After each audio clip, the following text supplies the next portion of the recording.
Pour commencer notre culte de ce matin, on va se mettre debout. On va chanter on va le 273. En mon cœur, j'ai choisi.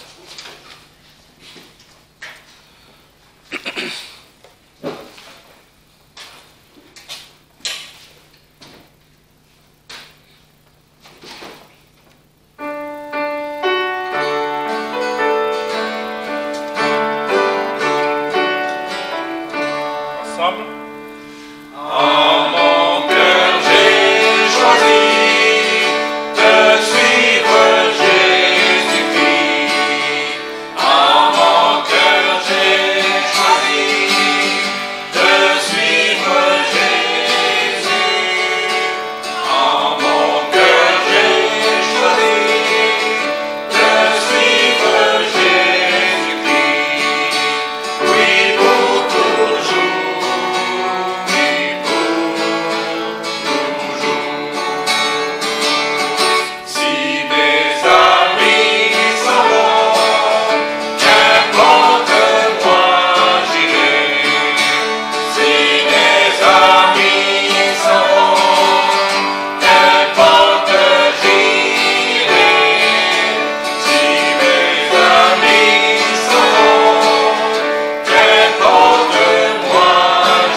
Amen. Je prie. Oui, Père éternel, nous savons que tu es notre Père, Seigneur. Tu es venu nous chercher, Seigneur. On n'était pas digne, Seigneur, mais tu l'as fait, Seigneur, en donnant ton propre Fils encore pour nous pécher, Seigneur. Merci pour ça, Seigneur. Merci encore pour ton amour, Seigneur. Merci encore pour tous tes bienfaits, Seigneur. Et Seigneur, nous voulons être reconnaissants, Seigneur, vers toi, parce que nous savons, Seigneur, que tu feras des grandes choses pour nous encore, Seigneur. Je vois, Seigneur, cette année qui va passer, Seigneur, et l'année à venir, Seigneur, que tu seras présent dès le premier jour, Seigneur, de l'année prochaine, Seigneur, on te donne notre place. Ta place, Seigneur, qui est due à toi, Seigneur. De toute notre vie, Seigneur, c'est toi qui dois avoir la première place, Seigneur. Merci pour ça, Seigneur. Je te prie toutes choses au nom de ton Fils. Jésus-Christ, Seigneur. Amen. Amen.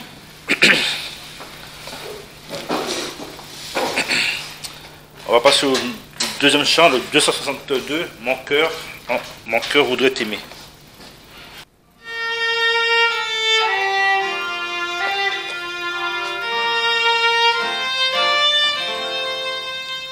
Ensemble. Mon cœur voudrait t'aimer, assez t'aimer, pour pouvoir supporter, tout supporter, la souffrance et la peine, l'injustice et la haine.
Avant de passer à la lecture, j'ai juste un verset à partager. C'est dans 2 Corinthiens 5, verset 17. Si donc quelqu'un est dans Christ, il est une nouvelle créature. Les choses vieilles sont passées.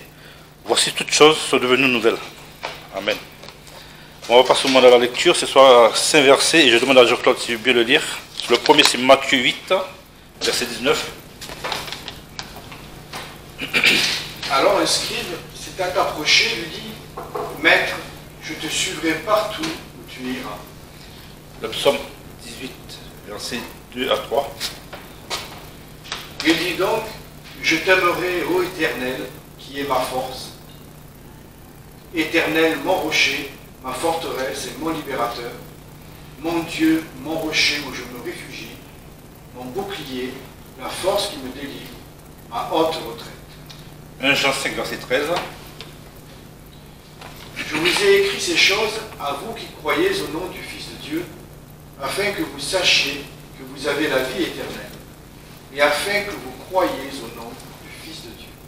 Apocalypse 11, versets 15 à 17. Or, le septième ange sonna de la trompette, et de grandes voix se firent entendre dans le ciel, qui disaient, les royaumes du monde sont soumis à notre Seigneur et à son Christ, et il régnera au siècle des siècles.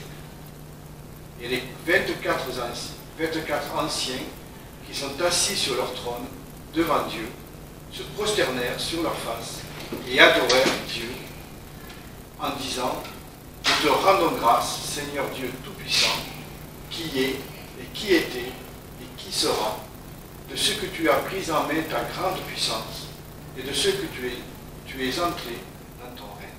Isaïe 54, verset 10. Quand les montagnes s'éloigneraient, quand les collines s'ébranleraient, ma bonté ne s'éloignera pas de toi, et mon alliance de paix ne sera point ébranlée, dit l'Éternel, qui a compassion de toi.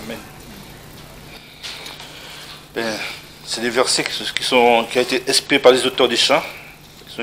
Voilà, le psaume 18, Matthieu 8.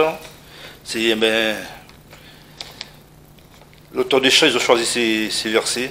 Bon, je ne sais pas pourquoi, mais c'est Dieu qui les a inspirés. Et voilà les versets que chaque verset parle d'amour ou d'autre chose, mais quelqu'un, on va donner ces versets à un converti des chants, ils ne vont rien comprendre. Mais nous, avec l'intelligence que Dieu met dans ces versets et tout, on comprend la parole de Dieu et on sait que Dieu nous donne tout en son temps et nous, même si c'est pas des chants ou pas autre chose, il nous instruit. Voilà. Merci pour ça. On va passer au chant suivant. 249, j'ai l'assurance de mon salut.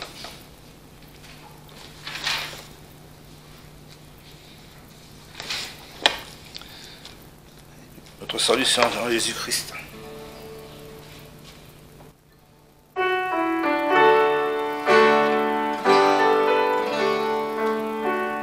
Ensemble.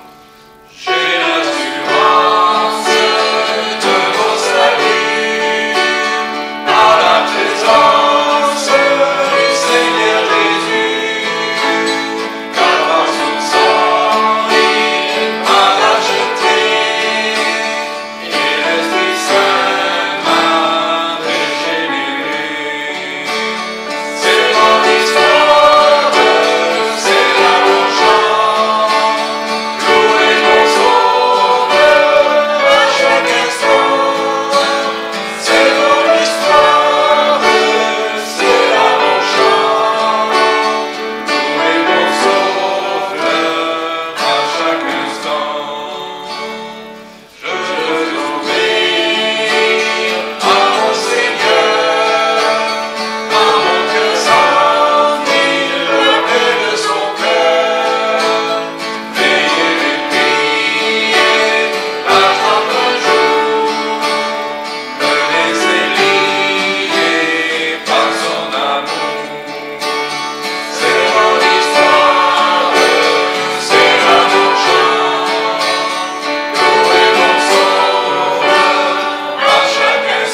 un texte dans 1 Timothée chapitre 1, Nouveau Testament, 1 Timothée.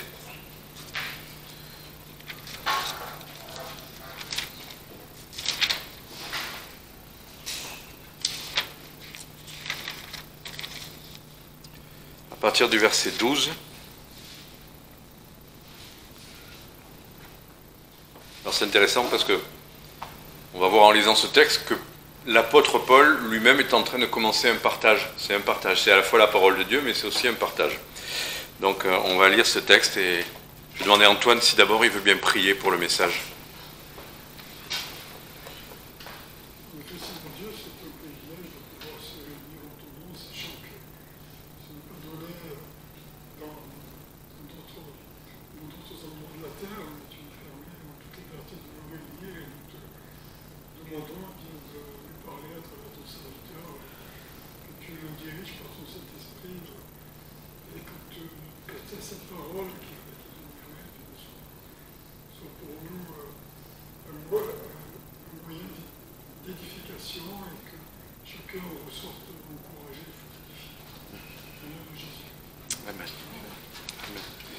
Donc chapitre 1, à partir du verset 12.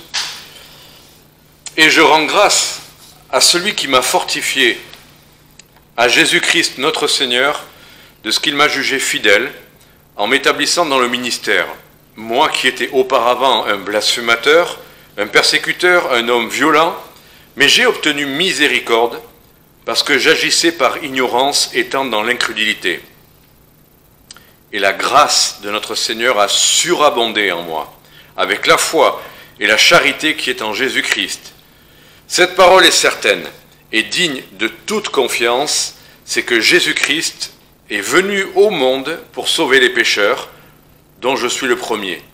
Mais c'est pour cela que j'ai obtenu miséricorde, afin que Jésus-Christ fît voir en moi le premier une parfaite clémence, pour servir d'exemple à ceux qui croiront en lui pour la vie éternelle, au roi des siècles, immortel, invisible, à Dieu, seul sage, soit honneur et gloire au siècle des siècles. Amen. Donc vous voyez bien que c'est un partage. Il commence en parlant de sa propre expérience, et puis il termine en rendant gloire à Dieu, dans Dieu qui est ce qu'il est, infini, glorieux, seul sage, au siècle des siècles. Donc ce partage est intéressant parce que c'est non seulement lui qui peut dire quelque chose qu'il a reçu de la part du Seigneur, donc c'est ça qu'on va voir, tout d'abord, mais après, quelqu'un me partageait, là c'est les jeunes qui ont eu un cours, une citation de Spurgeon qui disait « Tous les messages, eh bien, s'ils n'aboutissent pas à Jésus-Christ, ils sont rien ». Alors j'ai eu envie de dire non, il y a des fois des messages où c'est des choses très concrètes, très pratiques, mais là en l'occurrence, c'est clair que c'est la gloire à Jésus-Christ, et on voit dans ce texte que tout vient de Jésus-Christ, et tout est pour Jésus-Christ. Donc on a une action de grâce là qui est vraiment profonde, riche, et conduite par le Seigneur. Voilà ce qu'il dit, verset 12, il rend grâce d'avoir été fortifié. Voilà, c'est une chose que souvent on peut dire, j'étais face à une épreuve, mais le Seigneur m'a fortifié. Les psaumes montrent des épreuves, mais le Seigneur intervient parce qu'on lui a fait confiance.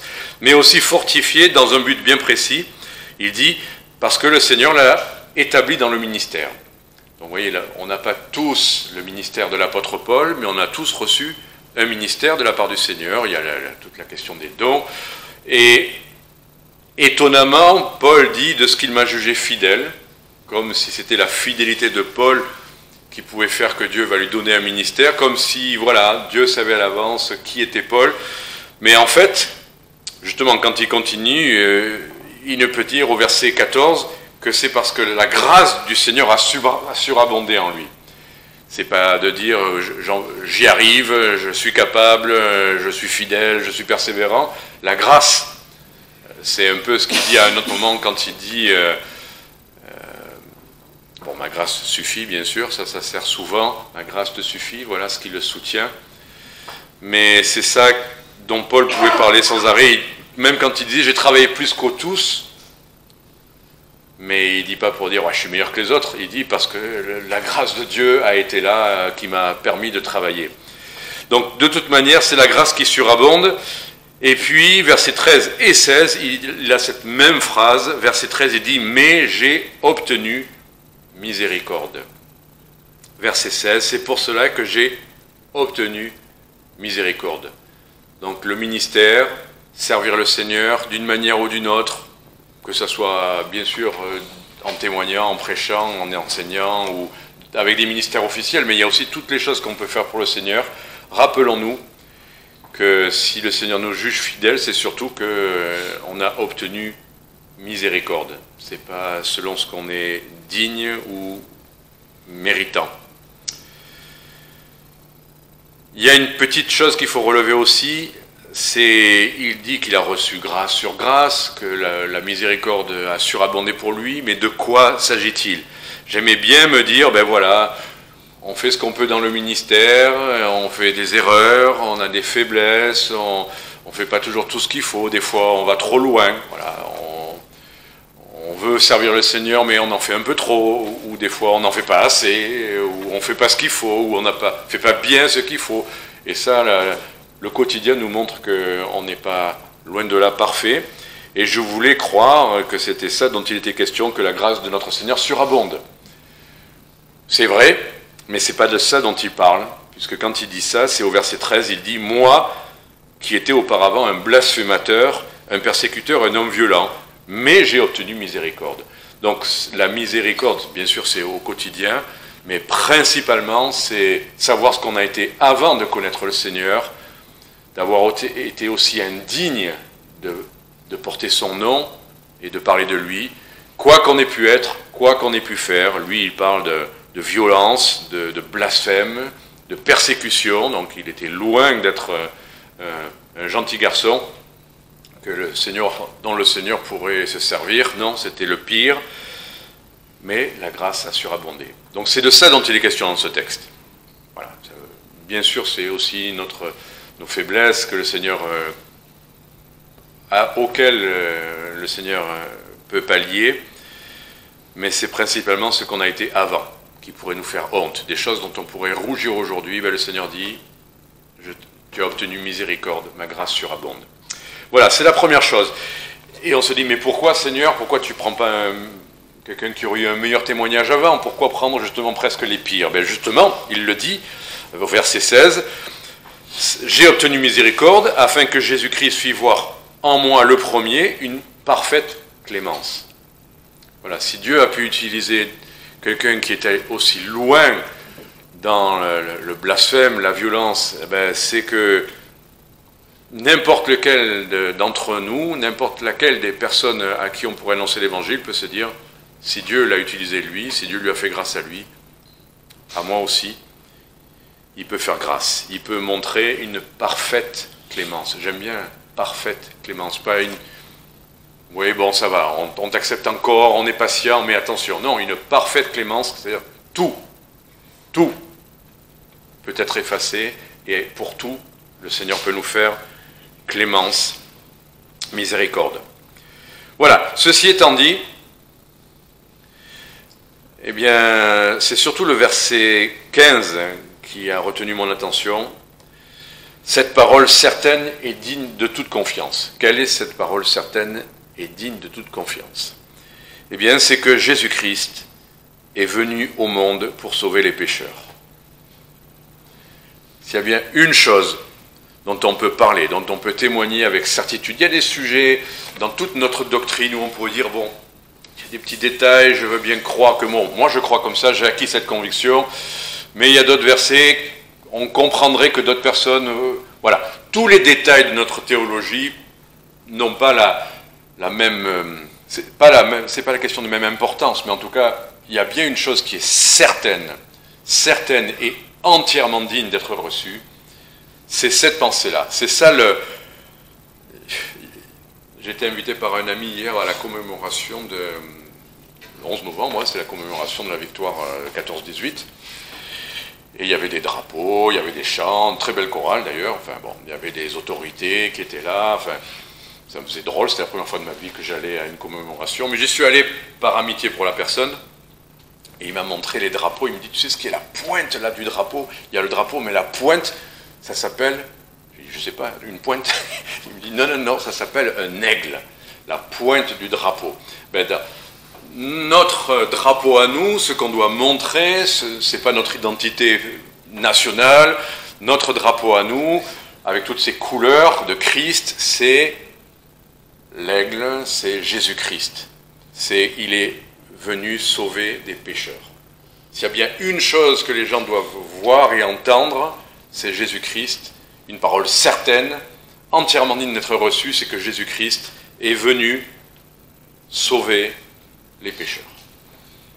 Presque tout est là. Et pourtant, on pourrait parler pendant des heures à partir de la Bible et ne jamais parler de ça. Et malheureusement, ça arrive de plus en plus qu'on parle pendant des heures sans jamais annoncer que Christ est venu sauver les pécheurs. On peut parler de la Bible, ne faites pas ci, ne faites pas ça, arrêtez de faire ci, changez ça.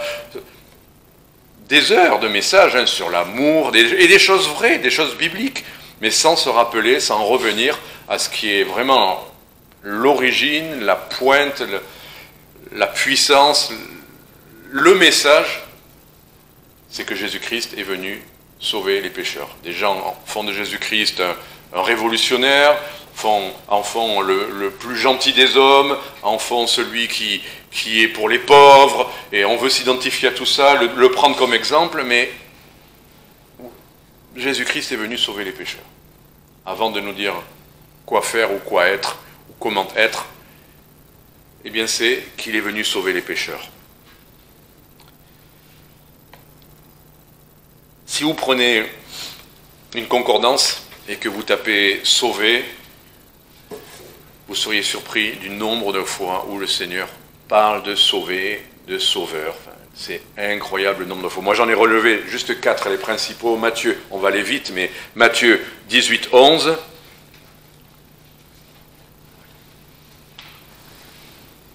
Le Fils de l'homme est venu pour sauver ceux qui étaient perdus. Luc 9, 56.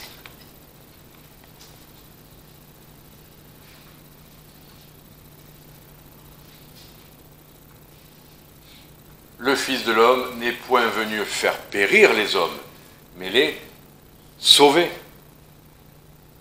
Luc 18, 10.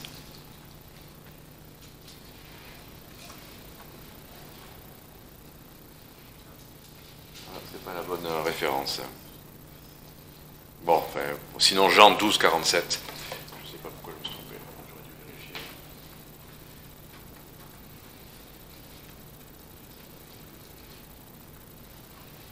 Et si quelqu'un entend mes paroles et ne croit pas, je ne le juge point, car je ne suis pas venu pour juger le monde, mais pour sauver le monde. Je me rappelle un frère pasteur aimait bien prendre le contre-pied de ça et nous dire pourquoi Jésus-Christ est venu. Alors, nous, on pense immédiatement, mais il est venu sauver les pécheurs. Et lui, il aimait bien dire, ah, mais il y a ce verset qui dit, il est venu rendre témoignage à la vérité. Et donc, il voulait absolument qu'on s'accroche à ce verset, il est venu rendre témoignage à la vérité. Donc, la vérité, la vérité. Et c'est vrai, puisque le Seigneur l'a dit, il est venu rendre témoignage à la vérité. Et la vérité, c'est lui-même qui est la vérité. Mais après, je ne peux pas m'enlever que il y a tous ces versets qui donnent vraiment quel était son but. Et son but, c'est de nous sauver. Et la vérité est ce qui nous sauve. Donc on ne peut pas séparer les deux. Mais ce qui animait Christ, bien sûr, c'était d'obéir à son Père, c'était de venir sauver les perdus. Voilà. On ne peut pas être plus clair que ça. Tout le reste peut être vrai, mais ce qui le portait, ce qui l'animait, ce qui le poussait, ce qui le tirait, ce qui l'a fait amener jusqu'au bout de sa mission, c'est « Je suis venu sauver les perdus ». Quand on comprend ça, on va comprendre un peu mieux la suite de ce texte-là. J'ai bien aimé aussi l'idée, je suis obligé de le relever, « venu ». Il est venu. Parce que là, dans cette traduction, ça dit « il est venu au monde ». Il y a d'autres qui disent « dans le monde », et je préfère « dans le monde » parce que venir au monde, nous aussi on dit « ah, celui-là il est venu au monde en telle année ». On reprend cette expression « venir au monde ». Mais avant on n'était rien, donc on n'est pas venu, on est apparu au monde nous. Donc lui est littéralement venu, c'est-à-dire qu'il était et il est venu jusqu'au monde. Voilà, contrairement à nous. Et c'est bien de le relever. Je vous montre juste pour rappel de cette vérité. Jean 1, versets 1 à 3. Il est unique dans ce sens-là. Nous sommes apparus, nous sommes nés, nous n'étions pas avant. Nous n'existions pas, nous ne connaissions rien, nous ne voyions rien, nous n'avions aucun projet, nous n'étions pas, absolument pas. Mais lui, au commencement, il était la parole était avec Dieu, et la parole était Dieu. Donc, c'est Jésus-Christ qui est appelé la parole. Il était déjà avant. Elle était au commencement, donc quand le monde va apparaître, Christ, Jésus était déjà là. Il était avec Dieu, il était Dieu. Elle était au commencement avec Dieu, et j'aime bien le verset suivant, toutes choses ont été faites par elle. Donc Jésus-Christ, la parole, existait, et tout ce qui existe vient de lui. Et rien n'a été fait sans elle, la parole. Continuons. En elle était la vie, et la vie était la lumière des hommes. Et un peu plus loin, en fait, toujours dans un Jean, on peut continuer, mais ça dit, et elle est, enfin, il faudrait que je vois la référence exacte, je ne l'ai pas recopiée sur ma feuille, mais ça dit, elle est venue chez les siens, et les siens ne l'ont pas reçue. C'est un peu plus loin dans le chapitre, tu dois le voir. La lumière est venue, et le monde ne l'a pas connue, voilà, et il ou elle est venu chez les siens, et les siens ne l'ont pas reçue, et il est venu dans le monde, et le monde ne l'a pas connu. Donc, la parole, la lumière, c'est Jésus-Christ, créateur, mais il est venu dans le monde, il a quitté la gloire pour venir dans ce monde, chez les siens. Là, en l'occurrence, c'était Israël, dans le monde, et même le monde ne l'a pas connu. Donc, quand des fois, tu dis, ah, mais les Juifs, je réponds sans arrêt des questions sur un site internet où on me transmet toutes les questions sur Israël, enfin, sur les Juifs et tout ça. Et fréquemment, les gens disent, ah oui, mais les Juifs, ils n'ont pas cru en lui, ils ne le connaissent pas, et patati patata. Alors d'abord, je leur montre la quantité de Juifs qui ont cru dès les premiers versets de la Bible, les disciples, les 3000 premiers convertis à la Pentecôte, c'était tous des Juifs, enfin, l'apôtre Paul, et puis bon, voilà. Donc de dire les Juifs ne l'ont pas reçu, c'est pas vrai. Ceux qui ne l'ont pas reçu, les siens, c'est la nation d'Israël. Quand il s'est présenté comme roi, il n'a pas été reçu comme roi. Effectivement, il a globalement été rejeté, mais beaucoup ont cru. Mais on peut dire exactement la même chose du monde. Arrêtons de dire les Juifs l'ont reçu ou pas reçu, mais le monde ne l'a pas connu. Le monde entier ne veut pas de lui. Il ne déroge pas à la règle si eux, en tant que nation, ne le reçoivent pas, mais le monde entier, en tant que monde, ne le reçoit pas non plus. Même s'il y a des églises, même s'il y a des pays où il y a plus de chrétiens. Mais dans la grande majorité, rappelons-nous ce verset, il dit le chemin est étroit et il y en a peu qui le trouvent. On est peu de chrétiens, on a beau croire, beaucoup de gens se réclament du christianisme, mais des vrais chrétiens qui ont reçu la lumière, qui ont reçu la parole, il y en a peu. Le monde ne l'a pas connu. Et Philippiens, chapitre 2, verset 5, nous fait comprendre qu'est-ce que ça voulait dire qu'il est venu. Il n'est pas venu sur un char, il est descendu, enfin, il n'a pas pris un escalator ou je ne sais quoi, un ascenseur. Il est venu, c'est ça que ça veut dire. Ayez en vous les mêmes sentiments que Jésus-Christ, lequel, étant en forme de Dieu, donc il existait au ciel en forme de Dieu. On a vu qu'il était avec Dieu et il était Dieu. Les deux sont, voilà. Bon. Mais existant en forme de Dieu, il n'a pas regardé comme proie à saisir d'être égal à Dieu, mais il s'est dépouillé. Lui-même ayant pris la forme de serviteur en devenant semblable aux hommes. C'est ça, quand il est venu au monde, lui est littéralement venu. Il a quitté le ciel, il s'est dépouillé de tous ses attributs divins, la gloire, pour devenir un être de chair, un serviteur, et c'est ça, sa venue dans le monde. Il était déjà là, il était déjà apparu, il y a ce qu'on appelle des théophanies dans l'Ancien Testament, des moments où il parle comme étant l'ange de l'Éternel, l'envoyé de l'Éternel, ou l'Éternel lui-même, mais il s'est dépouillé de cette gloire, il a pris la forme d'un serviteur, et il est devenu semblable aux hommes, et on peut continuer parce que ça explique ensuite quelle était sa mission, et revêtu de la figure d'homme, il s'est abaissé lui-même en se rendant obéissant jusqu'à la mort. Voilà quelle était sa mission. Faire des miracles, enseigner, ça faisait partie de sa mission. Mais son but, la pointe du drapeau, c'était être obéissant jusqu'à la mort, même jusqu'à la mort de la croix. Et pourquoi, en quoi c'était aussi important? Ensuite, Dieu l'a souverainement élevé et le Seigneur l'a repris auprès de lui. Il est à nouveau dans la gloire, il est revenu dans son univers avec tous ses attributs glorieux, mais il avait accompli sa mission. Quand il a pu dire à la croix, tout est accompli, il avait accompli toute sa mission, tous les éléments, et en particulier, le cœur même de sa mission, c'était ça, cette obéissance à son Père, de mourir à la croix. Parce que ce n'était pas pour nous montrer qu'il nous aimait seulement, même si c'est vrai, ça nous montre qu'il nous aimait, c'est qu'il payait notre dette. Il y a eu un acte, il a subi la colère que nous méritions, et par cette mort, il peut nous pardonner parce qu'il a déjà payé. C'est comme ça qu'il sauve des pécheurs. C'est pour ça qu'il peut faire grâce, non pas pour dire, bon, allez, c'est pas grave, j'efface, je veux plus en entendre parler, non. Le mal que nous avons commis, tous nos péchés, si l'apôtre Paul a été blasphémateur, assassin aussi, il a fait tuer Étienne, il était là en tout cas, mais il a pu être pardonné totalement, parce que quelqu'un, Jésus-Christ, avait accompli, il est venu pour ça, accomplir cette obéissance de la mort et à la croix. Voilà, donc venu au monde, voilà ce que ça veut dire. Voilà pourquoi Jésus-Christ est venu. Alors, rendre témoignage de la vérité, d'accord, enfin tout ce que... D'accord, mais c'était ça son but. Et il n'aurait rien, il n'aurait sauvé personne s'il n'était pas mort à la croix. Il nous aurait dit des belles choses, des bonnes choses, des choses vraies, comment il faut être, mais personne ne serait sauvé si Christ n'était pas mort à la croix. Alors qu'est-ce que il nous reste à faire? Bon, puisqu'il est venu chercher les pécheurs, l'apôtre Paul dit, moi le premier,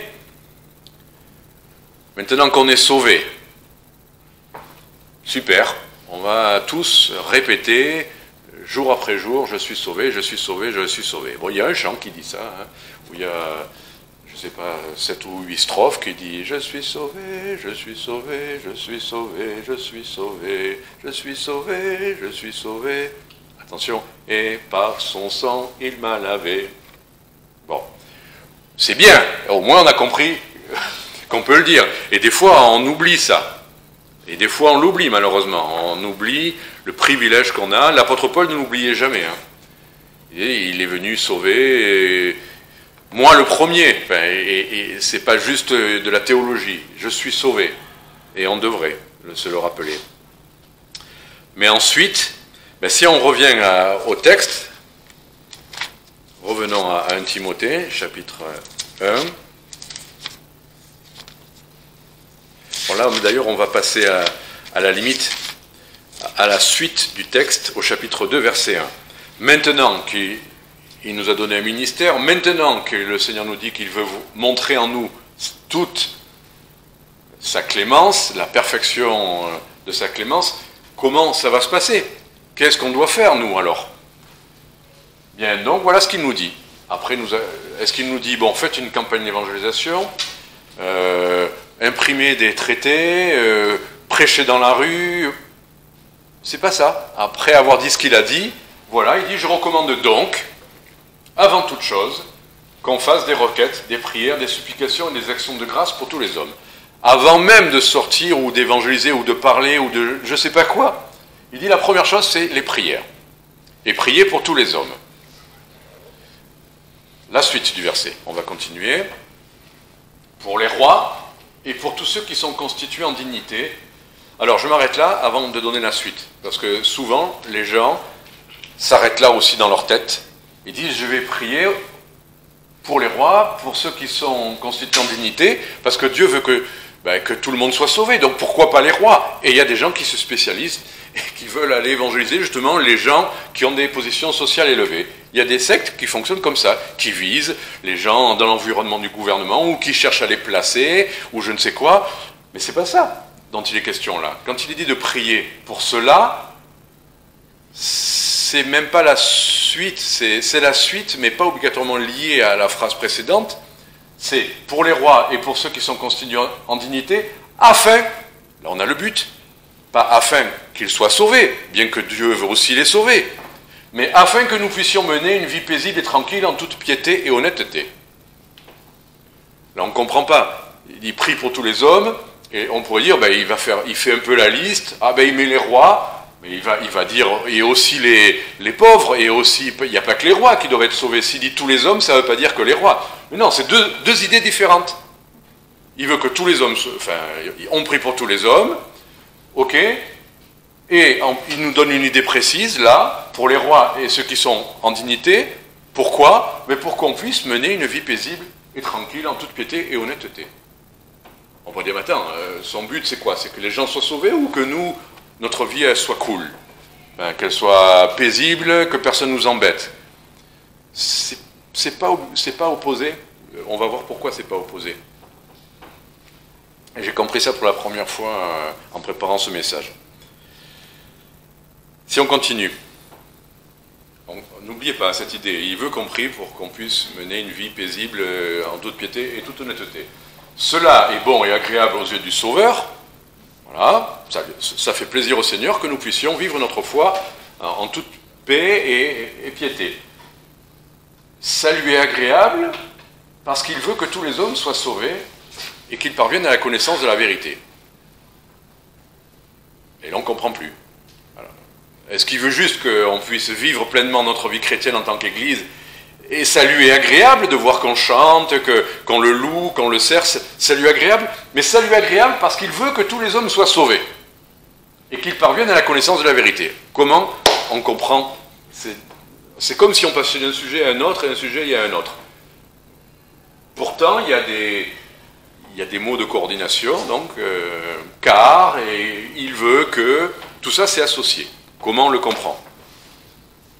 Allez, je vous laisse juste réfléchir parce que comment on arrive à concilier ces pensées-là? Est-ce qu'il veut qu'on soit une vie d'église paisible et joyeuse et tranquille? C'est ça qui lui plaît? Ou il veut que tous les hommes soient sauvés? Il veut qu'on prie pour tous les hommes?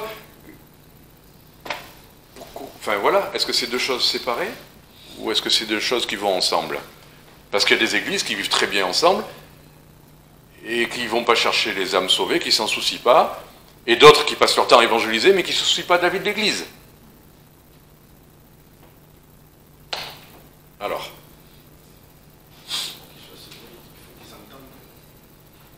pour entendre, il faut aller. Donc si on est enfermé parce qu'on a peur de sortir, comment on va... Alors oui, oui. Et encore, tu dis aller, lui il dit recevoir. Enfin, dans ma tête, là, parce que pourquoi je dis ça? Regardez ce verset dans 1 Timothée 3,15, un peu plus loin. Vous vous rappelez? Qu'ils soient sauvés, qu'ils parviennent à la connaissance de la vérité. Donc l'idée de la vérité, c'est pas rien. C'est qu'il faut qu'ils arrivent à cette connaissance. Et afin que tu saches, 1 Timothée 3,15, si je tarde, comment il faut se conduire dans la maison de Dieu, qui est l'église du Dieu vivant, la colonne et la base de la vérité. Nous on croit, et il faut le faire, je suis le premier à me dire il faut le faire, mais on croit que le salut des âmes, c'est obligatoirement que nous allions vers les gens. Et oui, le Seigneur nous demande d'aller, comme aller, faites de toutes les nations disciples, d'accord. Mais en fait, il faut qu'il y ait le aller, mais il faut aussi qu'il y ait dans la maison de Dieu la vérité. Vous allez aller, vous allez dire aux gens, venez, venez, venez, et puis après, dans l'église, il n'y a pas la vérité. Tout vient, le noyau, à la fois pour aller ou pour recevoir, c'est l'église. L'église est l'appui, la colonne et la base de la vérité. Donc, c'est important de se rappeler ça, on y reviendra à la fin, mais de travailler pour les progrès de l'Église en interne, enfin, ou l'esprit de louange, ou marcher plus selon la vérité, ou corriger certaines choses. On a vu à la réunion d'hommes qu'on peut devenir meilleur. Le rassemblement, c'est pour devenir meilleur, et que donc un culte, c'est pas simplement on a passé un bon moment, c'est qu'en s'édifiant, on fait croître tout le corps, en partageant tel ou tel texte, en écoutant un message, ou en louant le Seigneur. Tout ça, ça contribue à entretenir d'abord la vérité. Voilà pourquoi c'est pas juste Amen, Amen, Alléluia. C'est entretenir la vérité par l'édification réciproque.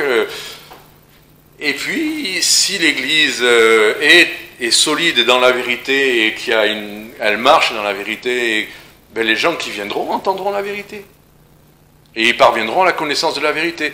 L'évangélisation, je prends presque le contre-pied de ce que je dis souvent, mais l'évangélisation, ça n'est pas que « Ah, on a fait de l'évangélisation parce qu'on a distribué des traités ». Alors, à l'époque, il n'avait pas de traités à laisser. À l'époque, l'apôtre Paul, il n'avait ni un site web pour que les gens puissent venir entendre les vidéos YouTube, ni de traités, ni de Bible à distribuer. Ils étaient, eux, des lettres et des traités d'évangélisation. Donc, il faut aller dehors, il faut aller...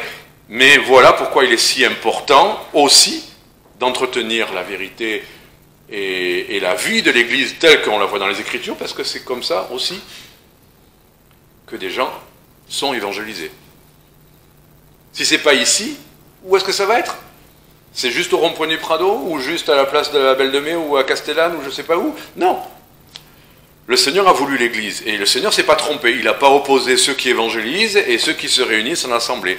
Les deux vont ensemble. Et entretenir l'un, c'est favoriser l'autre. Et réciproquement. Aller au dehors, ça entretient en nous le fardeau de se rappeler qu'on est là comme le Seigneur cherchait et sauver ceux qui sont perdus. Parce que le Seigneur veut que tous soient sauvés et parviennent à la connaissance de la vérité. Des fois, on se dit, ah ben non, le Seigneur veut d'abord qu'on soit vraiment dans le repos, il veut vraiment d'abord que ce soit la sanctification dans l'Église. Et il y a eu des mouvements piétistes bénis, mais où cet accent de toujours travailler à sa sanctification et travailler à sa sanctification. Et tant qu'on n'a pas atteint ce niveau-là, on n'ose pas parler dehors, mais c'est pas comme ça. On se prépare pas pendant des mois pour un jour faire quelque chose. C'est un ensemble. On ne se prépare pas à jouer au foot, même si les jeunes ne sont pas là, je vais dire, pendant des années pour un jour faire un match. Ça fait partie de notre vie chrétienne, à la fois de se réunir, à la fois de se sanctifier, à la fois de louer le Seigneur, à la fois de s'édifier, et à la fois d'évangéliser au dehors, mais pas obligatoirement et seulement dans la rue, à un rond-point. Là où on est, au travail, dans nos rapports avec les commerçants, avec le voisinage. C'est ça notre champ de mission, à chacun de nous. On ne peut pas tous être le mardi, actuellement, au rond-point du Prado, mais on peut tous être des témoins, avoir un ministère auprès de ceux qui nous entourent, nos familles, les gens qu'on croise, les occasions que le Seigneur peut nous donner à une caisse en train de faire nos courses.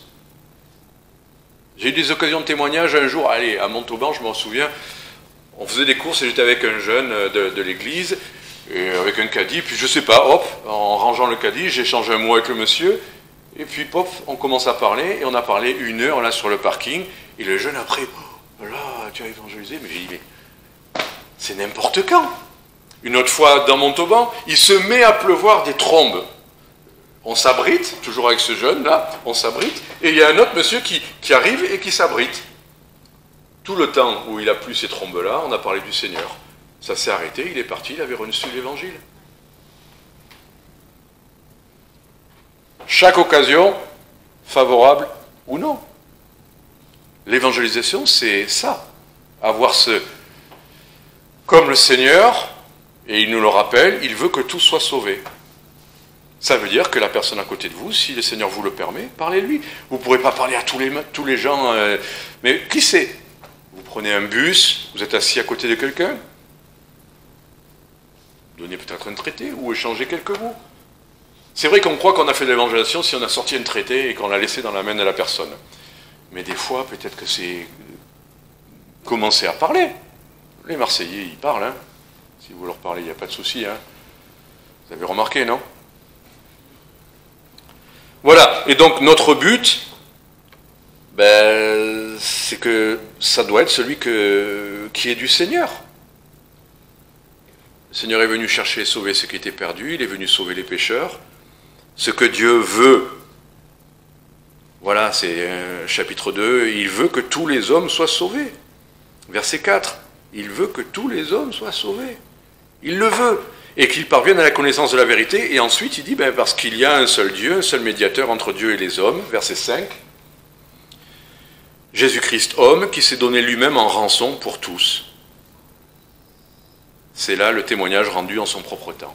C'est ça notre message. Il y a un seul médiateur. Et pourquoi il dit ça? Parce qu'il précise qu'il y a un seul Dieu. On pourrait croire que c'est positif et c'est merveilleux, mais non, ça veut dire que c'est restrictif. Il veut que tous soient sauvés, mais rappelez-vous, il n'y a qu'un seul Dieu. Ceux qui disent que Dieu il est ci ou il est ça et que ce n'est pas le Dieu de la Bible, il n'y en a qu'un. Et quand il n'y en a qu'un, il ne veut pas dire tout le monde a raison. Il dit il y a un seul Dieu et aussi un seul médiateur entre Dieu et les hommes. C'est Jésus-Christ, homme. C'est le Dieu de la Bible qui s'est manifesté en Jésus-Christ, qui est venu jusqu'à nous, qui est notre médiateur. Et si vous rencontrez des gens qui ont des spiritualités, qui croient en des dieux, mais qui ne croient pas que c'est le Dieu de la Bible, le seul Dieu, et que Jésus-Christ, homme, est venu, qui s'est donné lui-même en rançon pour tous, s'ils ne le croient pas, quelle est la conclusion s'ils ne le croient pas? C'est qu'ils ne sont pas sauvés. C'est aussi simple que ça. On dirait, mais ce n'est pas un message ouvert, c'est un message restrictif. Mais c'est ce message-là que le Seigneur nous a confié. Il est venu chercher et sauver ce qui est perdu. Et pour être sauvé, c'est que Christ s'est donné en rançon. Il dit pour tous. Alors là, on pourrait appuyer cette idée de pour tous. Il n'est pas mort seulement pour les élus. Il n'est pas mort seulement pour l'Église. Il est mort pour tous. Mais n'est sauvé que celui qui croit. Voilà, il est venu sauver tous les hommes, il offre à tous les hommes la possibilité d'être sauvés, quelle que soit leur ethnie, leur religion, leur âge. Il est venu pour tous les hommes. Dieu a tant aimé le monde qui ne l'a pas connu, mais ceux du monde qui l'ont reçu sont sauvés. Et donc il s'est donné lui-même en rançon pour tous, parce qu'il veut que tous soient sauvés. Comment on peut être plus clair que ça? Il veut que tous soient sauvés. Et il s'est donné en rançon pour tous. Et si on n'a pas encore compris, je termine, l'avant-dernier verset, 2 Pierre chapitre 3, verset 9.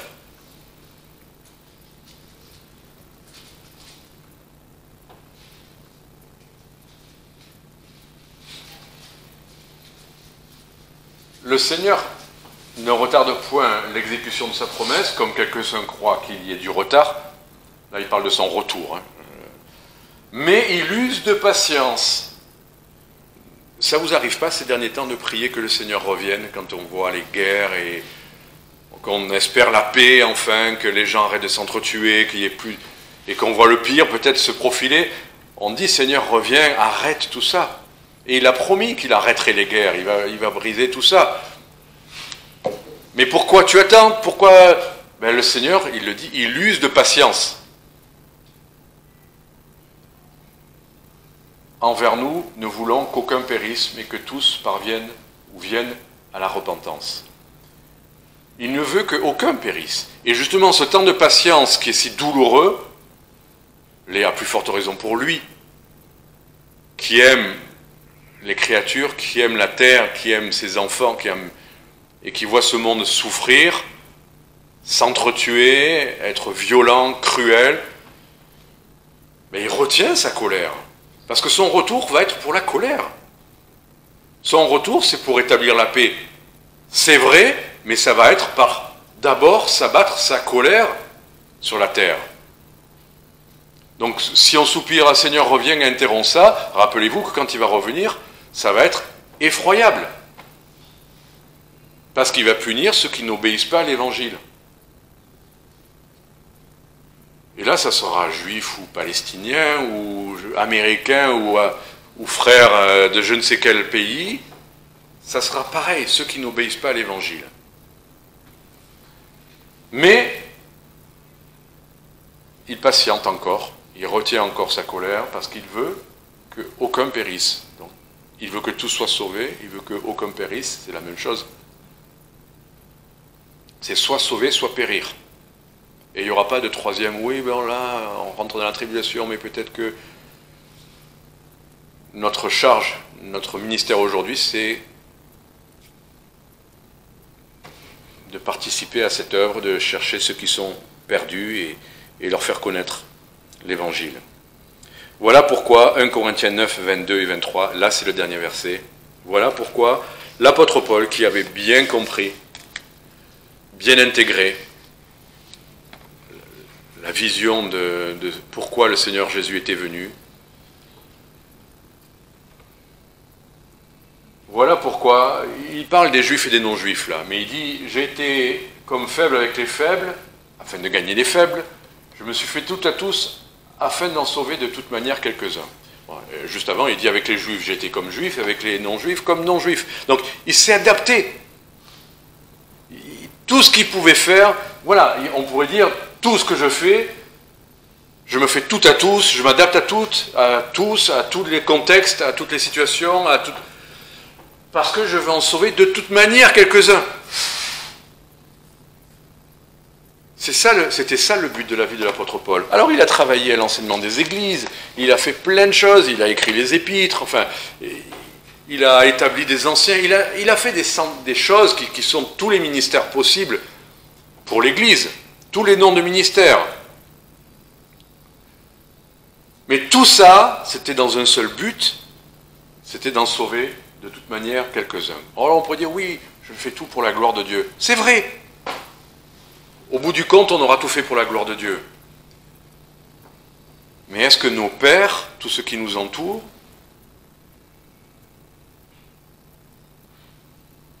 n'ont pas besoin qu'on les sauve, n'ont pas besoin d'entendre la vérité? Qu'est-ce qu'on ne peut pas faire encore pour peut-être qu'ils entendent?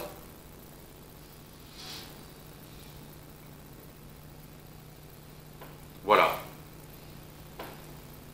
Voilà ce qui animait l'apôtre Paul jusqu'à la fin, essayer d'en sauver. Alors je pense, par exemple, les cantiques, les choses comme ça, mais j'ai